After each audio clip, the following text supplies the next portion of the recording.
Brought to you by Gold Standard Gecko Club. Do you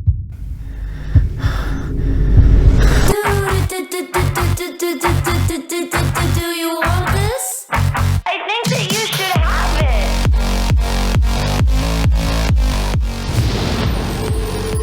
I think that you should have it.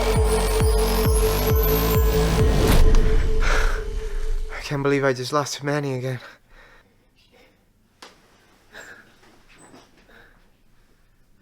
Don't worry, it was just a bad dream. I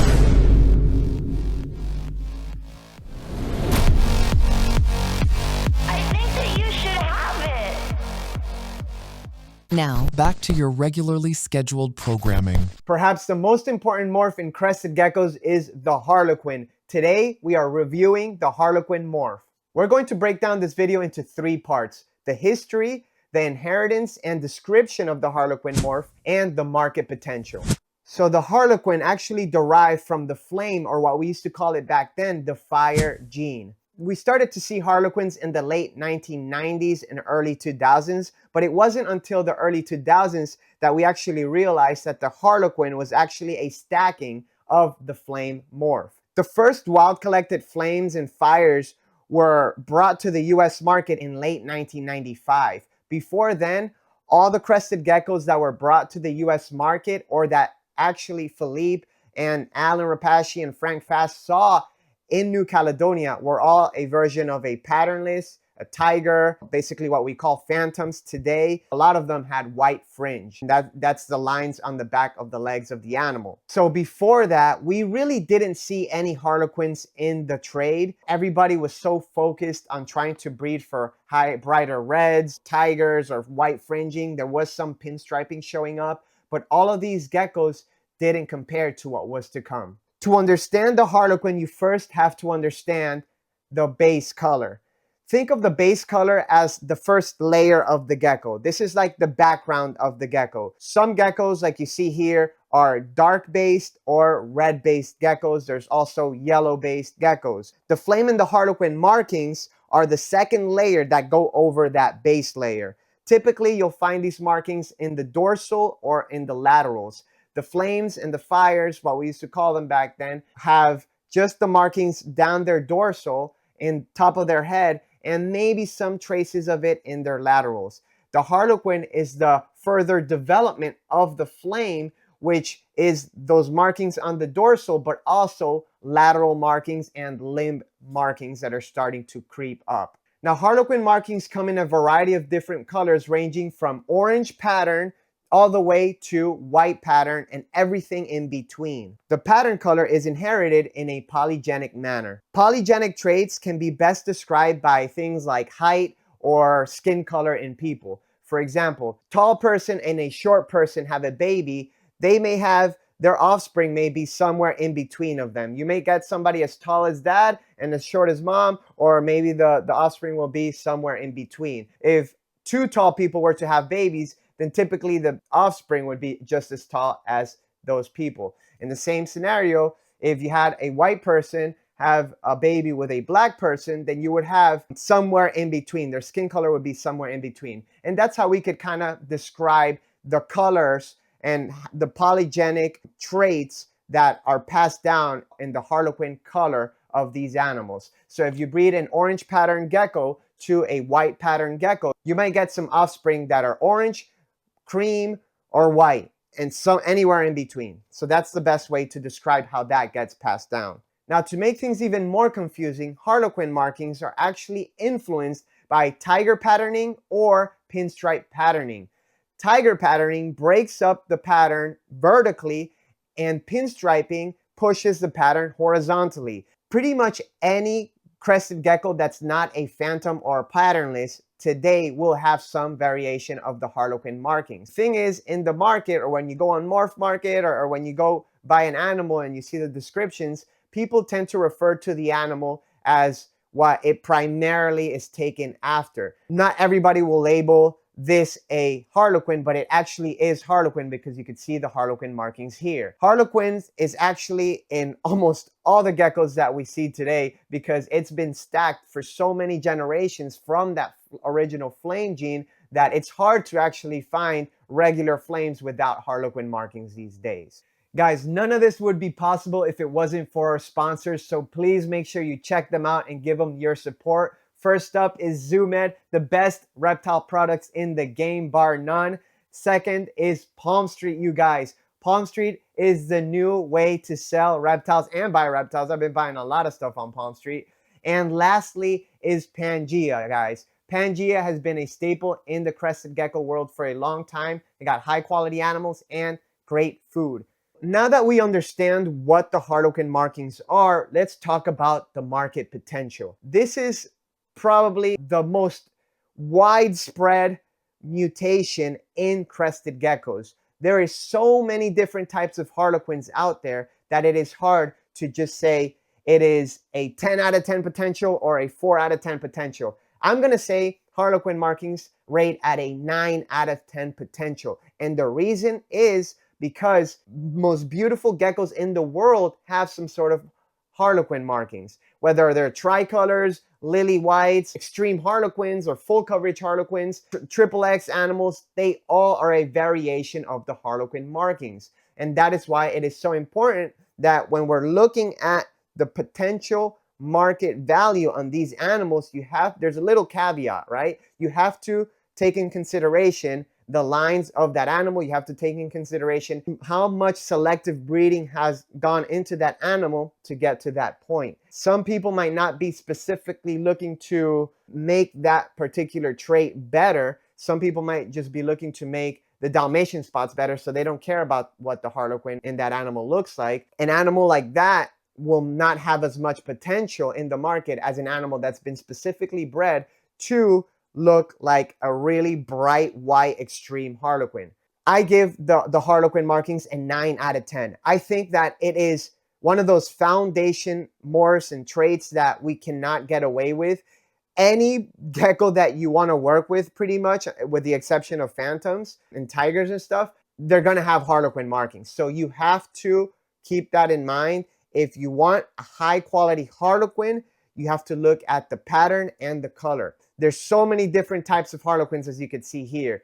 These are all Harlequins, and just because it is a Harlequin doesn't make it equal to some other animal. They are all different, and there's so much polygenics going into what we do here with the crested geckos that it'd be unfair to rate it without that caveat. So now I'm going to show you a couple different Harlequin variations so you get a feel of what the Harlequin does and how it could be so different depending on what other traits are in the animal. All right, so right here we have a variety of different Harlequin type geckos. Now some of them are traditionally what you would call a Harlequin, and some of them you might not even realize that they're Harlequin, but they actually do have the Harlequin pattern type as well. First off, I want to show you guys a distinction between white pattern and orange pattern so you kind of get an idea of what I was talking about there. So on my, oh, got it. All right, so on my right hand, I have, this is White Noise, and he is a white pattern animal. And on my left hand, I have Onyx, which is an orange pattern animal. They're both Harlequins. They're both pinstripes as well, and that's going to influence their pattern a little bit, but they have very good tigering in their Harlequin markings that is making it look broken up. When there's a lot of Harlequining and there's not a lot of tiger influence, you're going to see more of the lateral lines like the quad stripes with the crested geckos. But here you could see that there are pretty decent examples of Harlequins. So on one hand, on my left hand now, I have White Noise, the white Harlequin. And then on my right hand, I have Onyx, which is a tangerine line orange pattern Harlequin. So very easy to distinguish between the two. One is clearly white, one is clearly orange. And then if I were to breed these two, then you would see a mixture of very orange animals. Some might be very white, and most of them are going to be somewhere in between these two. Now, some of the other awesome sponsors that we want to shout out are Ghanns Cricket Farms. They have the best prices by far, especially if you're like me and have a ton of reptiles to feed. Make sure you check out Ghanns Cricket Farm. Next up is Repashy. Repashy has been the staple crested gecko diet in our community for a very long time. If it wasn't for him and his company, we wouldn't have a lot of these animals. So huge shout out to Repashy. And lastly, you guys, Superior Shipping Supplies. If it wasn't for Superior Shipping Supplies, I would not have any boxes to ship you guys your geckos. So make sure that you check out Superior Shipping Supplies if you need boxes, cryo packs, deli cups, or basically anything that you might need to sell reptiles. So this next gecko is more of a traditional Harlequin that is actually an extreme Harlequin as well. And what extreme Harlequin means is that those markings that are on the sides creep all the way up, touching the dorsal. Some may not necessarily touch the dorsal, but they creep all the way up into the upper lateral of the gecko. So this is more of a traditional Harlequin. The reason why I say traditional is because of the way that the tigering is breaking up the pattern. So if you look at these streaks, these lines that go across, these are actually basically ingrained in the DNA of the gecko, and that is what's causing these breaks of dark that you see across the body of the gecko. That is the tigering at play. So like I said, every gecko is influenced by both tigering and by pinstriping. Some have more pinstriping, some have more tigering, and that's gonna change the orientation of the Harlequin markings. In this case, you could see that this one has more tigering because if it had more pinstriping, it'd be a lateral stripe, and you would be able to see a clean base color on top. Okay, so this is more of a traditional Harlequin. I love animals like this. Very, very busy pattern, always fun to look at. And an animal like this can go a long way in a breeding project, especially when you keep adding more and more tigering. It'll just create a busier and breaking up that pattern more. So this, again, traditional extreme Harlequin, very nice.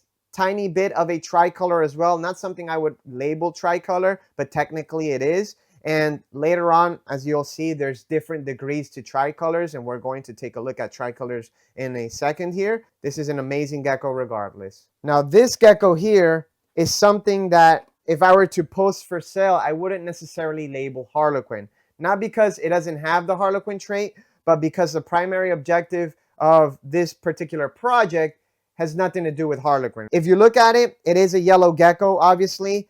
And you see the markings that she has on the sides, very, very low grade Harlequining, but this is caused by the Harlequin trait. So this is why I wanted to show this animal, is so you get a better understanding of how variable it is. The same thing that's causing this pattern on the side is the same thing that causes all that pattern on the previous gecko. It just depends on which way you take your breeding. It's all up to you guys how you want to breed them. And for example, this girl, the primary objective, she's not fired up right now, of course, but is to produce really bright yellow pinstripes. And she does have this lateral line. And as you can see, because I reduced some of that tigering in this animal, it's mostly influenced by the pinstriping. The Harlequin marking here makes a lateral stripe, almost like a perfect stripe down the side. And again, that is influenced by the pinstriping, where the last gecko was influenced by tiger. This is still technically a Harlequin, but whenever you see an animal like this posted up for sale, probably won't be labeled as Harlequin. So just something to keep in mind, just to show you how much variability and polygenics go into these animals. Now, this next gecko I'm about to show you is a lily white, but it is heavily influenced by Harlequining. Harlequin is pretty much in almost every single animal out there. The look of the animal will depend on how much Harlequining it has. For the lily whites, you don't have lily whites unless you have Harlequin markings for the lily white cream to attach itself to, right? Technically, the lily white,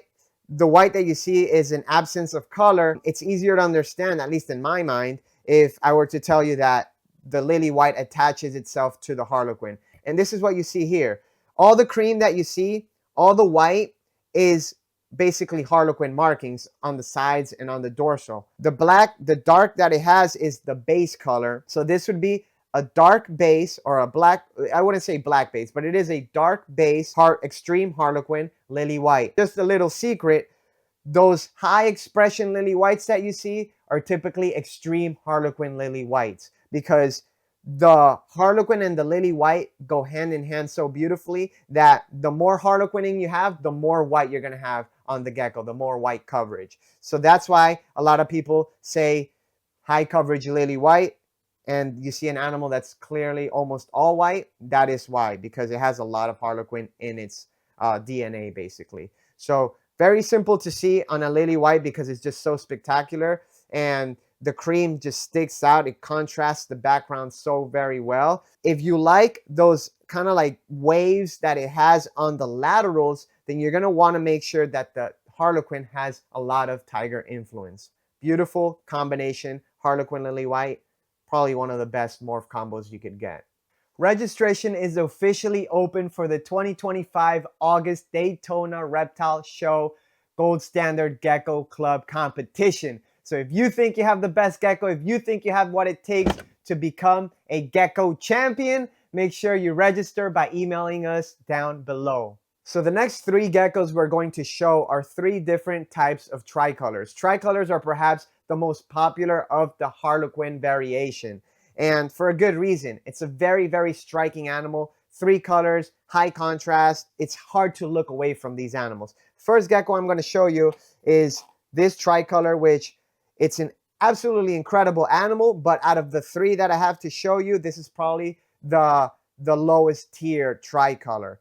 Now, it does have incredible pattern and color, but wait until you see the other 2. So the tricolors, like I said, it is a Harlequin. You could see all the markings on the side, but the tricolors will have white markings and orange markings like this guy does right here.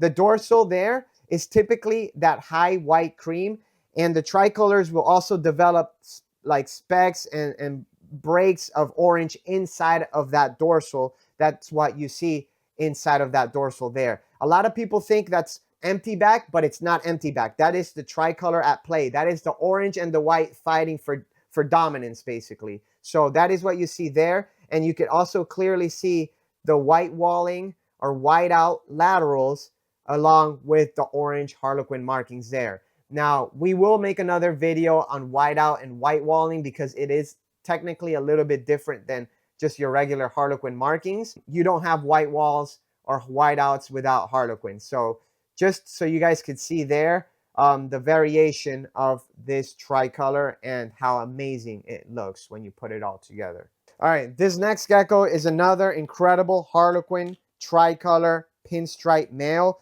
This one has brighter oranges and brighter whites and a darker base. This is what I mean by there's so many degrees to these animals. Some people might consider this gecko here a tricolor, but when you put it next to this gecko, it's hard to even call this one a tricolor, right? Because technically for it to be a tricolor, it must have some variation of the orange pattern, some variation of the white pattern, and a dark or a red or sometimes even a yellow base color. This guy here, there is no mistaking it. This is a clear as day tricolor. And you could see that it does have a lot of heavy influence of the pinstriping because those white laterals on the sides are completely straight across. Whereas if it had more tiger influencing, it'd be like the next gecko we're about to show you where the white looks like flames coming up and down. This is a tricolor Harlequin pinstripe. The orange spots that you see above that white line is also attributed to the Harlequin gene. Again, you guys, it's not that hard when you think about it in layers. First layer is the base color. The base color of this gecko is dark. So like, let's say dark brown, chocolate brown, or maybe even black. The next layer is those orange markings. And the last layer would be the white. You can see in the dorsal here too, this is not an empty back. This is a tricolor that the white and the orange are battling for dominance around that dorsal. And typically what happens is the orange tends to stay in the middle and the white tends to border that orange. Incredible tricolor. One of the best examples I have at this moment. Okay, and this last gecko is also a tricolor Harlequin, but this one has more of that tiger influencing. This is what I mean by that. Whereas that last gecko, the white was more like a lateral bar across the bottom lateral of that gecko. This one, you could see that the white actually creeps up and it's broken up in sections by that base color, but that's actually the tigering that's doing that, okay? The tigering is almost invisible here, but you could see it where it breaks by that base color, by that dark base color. This girl's not a full pinstripe, so that is also what inhibits that it is more pinstripe influence, because her pinstripe scales are not fully connected. And with this particular project, I wanted to get more of that, flame type tricolor look. And with this one, you could see that the orange is actually more saturated than it was on that last male. Just to show you again the degree of differences between all the tricolors. The thing about tricolors is that a lot of them kind of tend to blend in. The orange and the white tend to blend in over long periods of time, especially if they're lower quality, over 2, sometimes even over a year, the color starts to blend in, because what happens is when they hatch out, they could be very distinct colors, but then the yellows start to fade and the whites start to cream out as well, so it almost blends all together. Whenever you're looking at tricolors, that's why you want to kind of stick with super high quality animals. This girl in particular also comes from Tangerine lines. She is maybe 3 or 4 years old now, so the color has stuck to her very, very well. That is something to think about whenever we're talking about the value of these animals. Is like, it doesn't just depend on what you label the morph. This is a tricolor Harlequin, so they're all equal. No, there's various degrees to each animal. Somebody could call this a Harlequin, a tricolor Harlequin, and somebody might even call this a tricolor Harlequin, because technically it has 3 colors, but it's very, very different. With that said, guys, I hope that clears up the picture onto what exactly is a Harlequin and how much variety and variation they could actually have. Hope you enjoyed this video. Make sure you follow for more. And as always, make sure you follow Gold Standard Gecko Club. Registration is now open. Email info@goldstandardgeckoclub to register.